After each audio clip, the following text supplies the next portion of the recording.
El día de hoy vamos a hablar sobre el capítulo 19 de la Confesión de Fe. Y antes de iniciar este capítulo, nosotros, todos los que estamos acá, hemos sido regidos por leyes. Incluso para poder llegar a este lugar, si venías en un carro propio o un carro eh, de, de transporte público, esos carros, esos choferes, operadores, se rigen por leyes y tú en tu vida también te riges por ley. Todo en esta vida tiene leyes y si violamos dichas leyes, nosotros tendremos consecuencias. Y no solamente, hermanos y amigos, nosotros debemos decir, bueno, se trata acerca de la ley de nuestro Dios, la que debe ser obedecida, y ella es la que debe ser establecida en nuestras vidas y en nuestros corazones. Se trata de que como criaturas y como personas debemos y estamos obligados a cumplir la ley. Y esa ley no se trata únicamente de la ley eclesial, se trata acerca de todas las leyes. Una ley de tránsito, la ley judicial, una ley civil, una ley matrimonial, una ley eclesial también. Y todo esto se debe a que nuestras vidas son regidas por leyes. Y si tú eres regido por leyes, entonces sabes que tú no eres un ser independiente. Yo recuerdo cuando estaba pequeño en casa, había en el cuarto una hoja con varios escritos. Y uno de los escritos era, bueno, hay que levantarse temprano, cepillarse, la manera en que hay que cepillarse, extender la cama, arreglar el patio, hacer todo lo que tenía que hacer. Eran leyes que nuestros padres nos habían establecido a nosotros. Y nosotros sabíamos que el incumplimiento de cualquiera de estas leyes traería consecuencias y esto era castigo. Eh, Esto quiere decir que cuando yo estaba niño, estaba sometido al gobierno de mis padres. Cada uno de los que estamos acá estamos sometidos a un gobierno. Y aunque usted no lo quiera creer, usted está sometido al gobierno de Venezuela. Y todos los hombres en todo el mundo están sometidos a un gobierno. Y es el gobierno de Dios o el gobierno de Satanás. Y es aquí donde hay que entender que ninguno de los que hoy estamos acá somos autónomos de nuestra propia vida. Nosotros somos esclavos de Cristo o somos esclavos de Satanás, el Dios de este siglo. El día de hoy, en esta tarde, vamos a hablar acerca del capítulo 19 de la Ley de Dios, de la Confesión Bautista de 1689. Y hay que recordar que durante la reforma protestante descansa sobre la gracia y no sobre las obras. Sin embargo, la reforma protestante no estuvo en contra de la ley de Dios, no repudiaron la ley. Entendemos que somos salvos por gracia y no por obras, pero los protestantes entendían que todo salvo por gracia tiene que obedecer la ley moral de nuestro Dios. ¿Cómo actúa la ley? Alguien decía que la ley actúa como un profesor severo. Yo no sé si alguna vez en tu vida tuviste un profesor severo en clase. Este hombre lo que hace es conducirte a la excelencia, a ser un buen estudiante, a ser un buen profesional, y es lo mismo que ocurre con la ley. La ley lo que hace es conducirnos a la gracia. El hombre no puede llegar a la gracia por sí solo. Así que nuestro Dios establece su ley moral para que el hombre pueda llegar a esta gracia, al Evangelio de gracia, apropiarse acerca de Cristo. Y es allí donde he titulado el sermón de hoy, de la ley de Dios. Un sermón que vamos a estructurarlo en dos partes. En primer lugar, hablaremos acerca de la ley universal de Dios y su ratificación. En esta primera parte voy a tocar los 4 primeros párrafos del capítulo 19. La ley universal de Dios y su ratificación. Y en segundo lugar, hermanos, hablaré sobre la obligación de la ley de Dios y sus funciones. La obligación de la ley de Dios y sus funciones.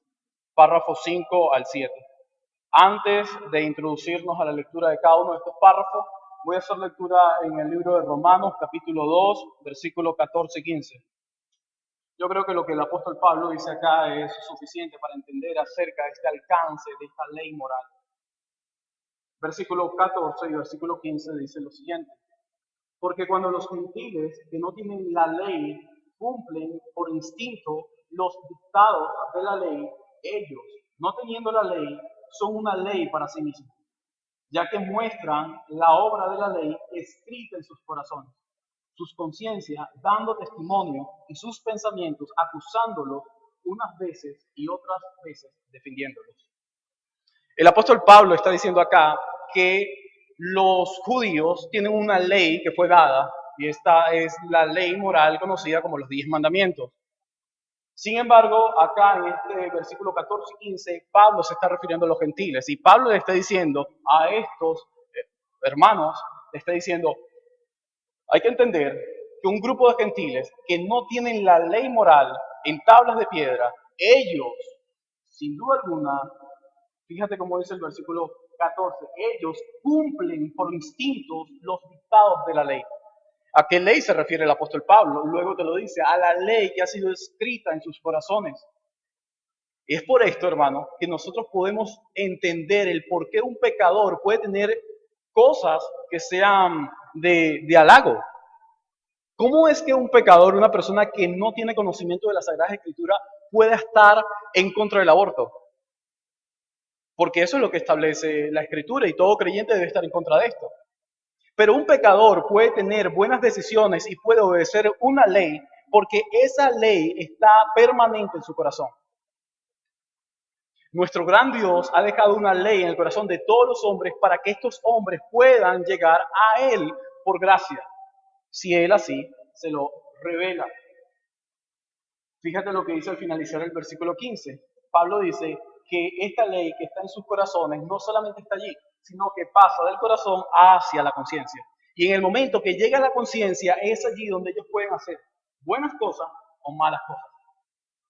Ahora, bien, el párrafo 1 dice, Dios dio a Adán una ley de obediencia universal escrita en su corazón. Y este mismo Dios que establece su ley moral en el corazón obliga a Adán a cumplir con sus exigencias. Porque Adán podía y estaba capacitado para obedecer completamente y exactamente todo lo que Dios le había demandado. Así que nuestro Dios no solo te exige algo, sino que Él te capacita para que tú puedas cumplir con eso que Él exige. ¿Qué le exige a Adán? No comer de este árbol. ¿Y por qué se lo exige? Porque Adán tiene la facultad de obedecer esa ley, pero también tiene la facultad de violar esa ley. Y eso tiene consecuencias. Ahora bien, allí mismo el párrafo 1 dice que amenazó con la muerte su infracción y le dotó también del poder y de la capacidad para guardarla. Beneficios de cumplir la ley que Dios le da a Adán, fíjate, el beneficio, bueno, iba a vivir con nuestro Dios, iba a poder relacionarse con Él. Consecuencias de violar esta ley, muerte. Su infracción traería muerte. Ahora bien, esta ley de Dios, revelada en el corazón de cada uno de los hombres y ahora escrita también por medio de tablas, compromete a la criatura. Todos los hombres están comprometidos, porque no solo es que Dios en el párrafo 1 coloca su ley en el corazón, sino que en el párrafo 2 dice que este Dios llega y da su ley en tablas de piedra. Bueno, si alguien no entiende su corazón o lo que el corazón puede dictarle o lo que emana de allí o la ley que Dios coloca allí en su corazón, entonces hay un segundo punto. Y es aquí donde viene la ratificación de la ley. La ley se ratifica en las piedras, en el monte Sinaí. Es allí donde toda la ley que ha sido colocada en el corazón del hombre, ahora esa ley viene a ser colocada en tablas de piedra, para que puedan verlo, para que sea palpable. A esto se le conoce como la ley moral. Estamos hablando de 10 mandamientos. 4 mandamientos están dirigidos a Dios. Los primeros 4 dirigidos a Dios y los otros 6 están dirigidos a los hombres. Así que nuestro Dios exige a todas sus criaturas, porque no se trata únicamente del pueblo de Israel, sino se trata de todas las criaturas deben cumplir con la ley moral de Dios. ¿Cuál es esta ley moral? Los 10 mandamientos. Los 10 mandamientos no son para los cristianos únicamente. Los 10 mandamientos no son para la iglesia. Los 10 mandamientos son para todas las criaturas. Párrafo 2 de la confesión. La misma ley que primeramente fue escrita en el corazón del hombre continuó siendo una regla perfecta de justicia después de la caída. Podemos decir que luego de la caída lo que se daña es la relación de la criatura con Dios. Se dañó completamente. Pero la caída no destruyó la ley del corazón. Así que ningún hombre puede excusarse al decir de que él no sabía nada acerca de Dios. ¿Por qué? Porque esa ley fue colocada en su corazón. Y la caída lo que arruinó fue la relación de la criatura con el Creador. pero la caída no arruinó la ley que Dios había establecido en el corazón. ¿Cómo te vas a excusar? ¿Cómo tú puedes decir, bueno, Señor, yo no sabía lo que tú demandabas, no sabía cómo cumplirlo? No, no puedes. Ninguna persona en este mundo, ningún pecador en este mundo puede excusarse ante Dios. ¿Por qué? Porque Él así lo ha dicho. Él ha dicho que lo que ha hecho en las tablas de piedra al colocar sus 10 mandamientos es ratificar lo que el hombre tiene dentro de sí.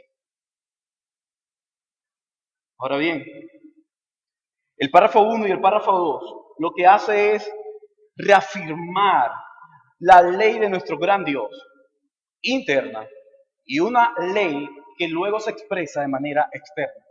Si alguien no puede ver lo que hay internamente dentro de sí, entonces debe ver lo que hay externamente. Y es por eso que todo el mundo debe regirse por medio de esta verdad. John Murray dijo, la ley de Dios los confronta y se graba ella misma en sus conciencias sobre la base de lo que son constitucionalmente. Fin de la cita. Esta ley de Dios es suficiente para poder condenar a los hombres. ¿Y por qué es suficiente? Porque Dios en sus primeros 4 mandamientos exige que la criatura le dé adoración a Él. No tendrás dioses paganos, solamente me adorarás a mí. Tendrás en cuenta el día de reposo y solamente al Señor tu Dios adorarás. La criatura debe adorar a su Dios. ¿Pero qué hace la criatura? Adora a su propio Dios. La criatura lo que hace es excluye al Dios que debe adorar para adorar al Dios que él mismo ha creado y ha formulado. Ahora, no solamente la criatura va a ser juzgada por haber violado estos primeros 4 mandamientos. La criatura va a ser también condenada por haber violado los 6 mandamientos que tienen que ver con el prójimo. No matarás. No dirás falso testimonio. No codiciarás los bienes de tu prójimo. Cada una de estas cosas que la criatura debe cumplir y que no cumple, esto le va a condenar. Ahora, no solo, hermanos, nosotros tenemos lo que vemos en el párrafo 1 y el párrafo 2. Párrafo 1 vemos ley interna, ley moral interna. Párrafo 2 observamos ley moral externa. La ley interna en el corazón de todos los hombres. La ley externa colocada en tablas de piedra.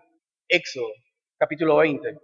Ahora, el párrafo 3 dice que Dios le da leyes a la nación de Israel. Leamos una parte de lo que dice el párrafo 3.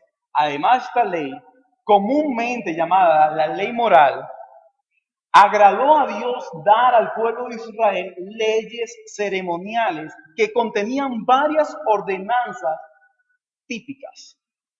Listo, hasta allí. Nuestro Dios no solamente da la ley que coloca en el corazón y las tablas, sino que de manera especial a Israel, y solamente a Israel, le da leyes ceremoniales. Estas leyes ceremoniales acaban en el momento de la encarnación de Dios, porque cada una de estas leyes lo que hace es mostrar al Mesías. Una de ellas, el sacrificio.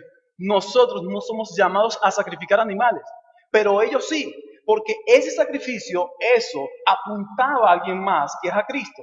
En el momento que Cristo se encarna, en el momento que Cristo comienza a cumplir con cada una de las profecías del Antiguo Testamento, cesa todas las leyes ceremoniales.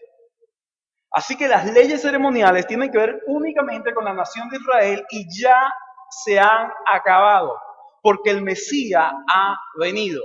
Y eso se lo deja muy claro el autor de Hebreos, donde dice, ya tenemos un solo sacrificio que es suficiente, el sacrificio de Cristo. No necesitamos más sacrificio. Pero tenemos el párrafo 4, y el párrafo 4 también sigue extendiendo esta ley universal. Párrafo 4 dice, Dios también les dio a los israelitas diversas leyes civiles que acabaron cuando acabó aquel pueblo como Estado, no siendo ahora obligatorias, pero sus principios de equidad son utilizables en la actualidad.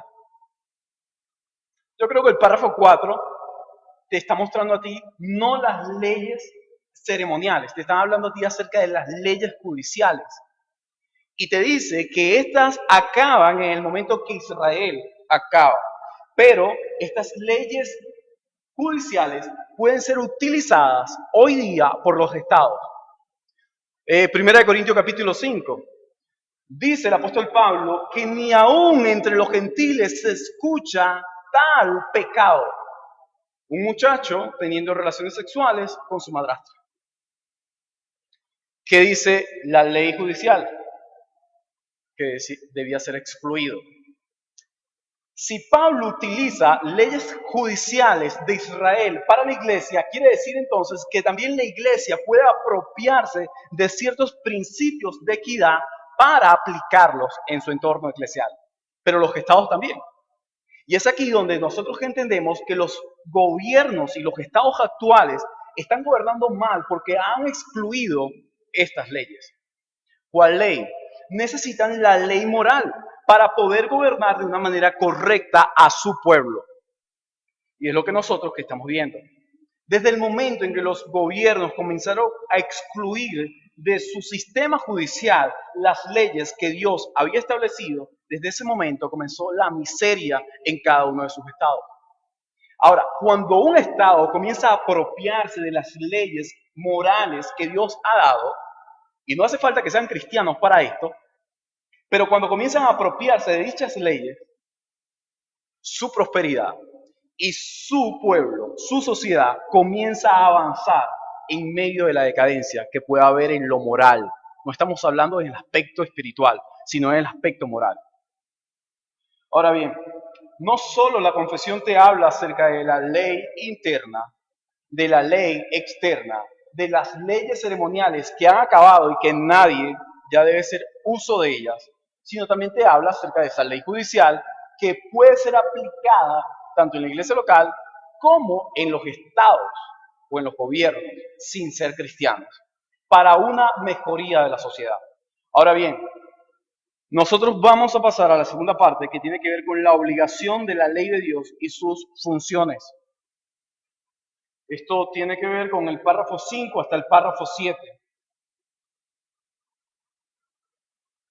Algunos han dicho que nosotros como creyentes y como cristianos, en el momento de nuestra salvación, de habernos acercado a la gracia, nosotros ya no estamos obligados a cumplir la ley. Y eso es falso. No existe una cuestión, como decía alguien, más práctica y biológica que sea tan importante como la relación del Evangelio de gracia con los requisitos de la ley. Todo creyente debe entender que el Evangelio de gracia y los requisitos de la ley están íntimamente relacionados. Usted fue salvo por gracia, pero usted debe cumplir con la ley moral de Dios. Si esto es así, entonces nosotros estamos llamados no solamente a obedecer lo que tiene que ver con el entorno eclesial, sino que nosotros somos llamados a obedecer a nuestro Dios en todo el aspecto de nuestra vida. Y es allí donde podemos decir que nuestras vidas deben ser vidas que estén sumergidas en cada uno de los entornos donde nosotros nos encontremos, sumergidas en una obediencia activa y completa a nuestro Dios, para poder honrarle y glorificarle. Era como alguien decía que el objetivo principal de Jesús en su encarnación no fue salvar a los hombres, sino fue glorificar al Padre, como tal Él lo dice. Y la manera en que Jesús glorifica al Padre es por medio de la proclamación del Evangelio de Cristo. La nación de Israel debía proclamar esta ley a todas las demás naciones. No lo hace, omite esto, pero nosotros, la iglesia de Cristo, somos llamados, una vez que hemos sido salvos por gracia, somos llamados a glorificar a Dios. Ahora, la manera en que nosotros podemos glorificar a Dios es por medio de la proclamación del Evangelio a través del cumplimiento de su ley. Entonces, estamos obligados, la criatura regenerada está obligada a obedecer la ley moral de Dios. Y es por eso que el capítulo 5, 6 y 7 es una cuestión de obligación y utilidad de la ley de Dios que domina la vida del creyente. Fíjate lo que dice el párrafo 5. La ley moral obliga para siempre a todos. Aquí habla de una manera general, no solamente creyentes. La ley moral obliga para siempre a todos, tanto a los justificados como a los demás, a que se la obedezca. Tanto creyentes como pecadores están obligados a obedecer la ley moral.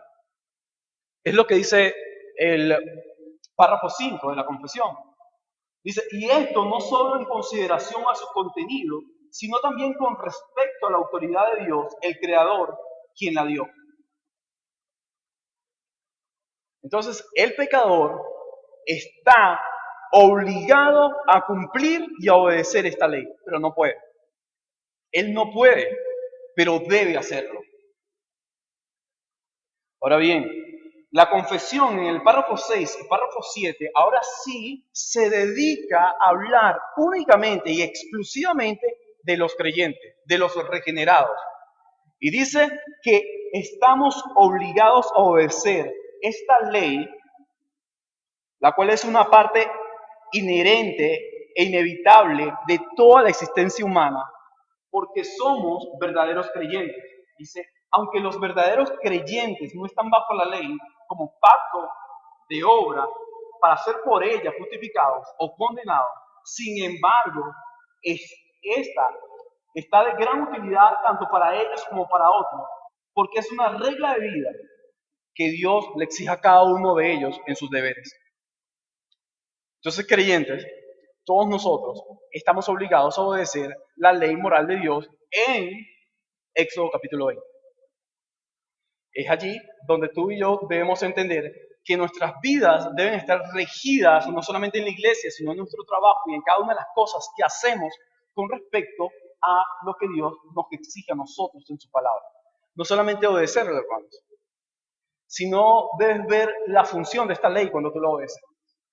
Una de sus funciones es que trae deleite al cristiano. Cuando tú obedeces su ley, tú te deleitas, porque estás haciendo lo que Él te está pidiendo. Ahora, ¿estamos capacitados para eso? Sí, el párrafo 7 te lo dice. El párrafo 7 te dice que el Espíritu Santo capacita al creyente para poder obedecer, y esta obediencia trae de una manera libre alegría por haber obedecido la voluntad revelada de su ley. Pero no solamente trae alegría, deleite en el creyente cuando la obedece. Otra de sus funciones en la vida del creyente es que revela la pecaminosidad de su corazón. Eso lo consiguen en el párrafo 6. Les revela también la pecaminosidad y la contaminación de sus naturalezas, corazones y vidas. De tal manera que debemos examinarnos cada uno de nosotros, de lo que hacemos y de lo que hay internamente. Otra de sus funciones acerca de esta ley es que se introduce en nuestras conciencias para llevarnos a Cristo. En este caso tiene que ver con los pecadores. La función principal de la ley en la vida del pecador es que ella, sin duda alguna y sin pedir ningún tipo de permiso, se introduce en sus conciencias para que de esta manera el pecador entienda que está excluido de su presencia y pueda llegar ante el trono de nuestro gran Rey. Jesús mismo dijo, yo no he venido acá a abrogar la ley, sino he venido a cumplir la ley.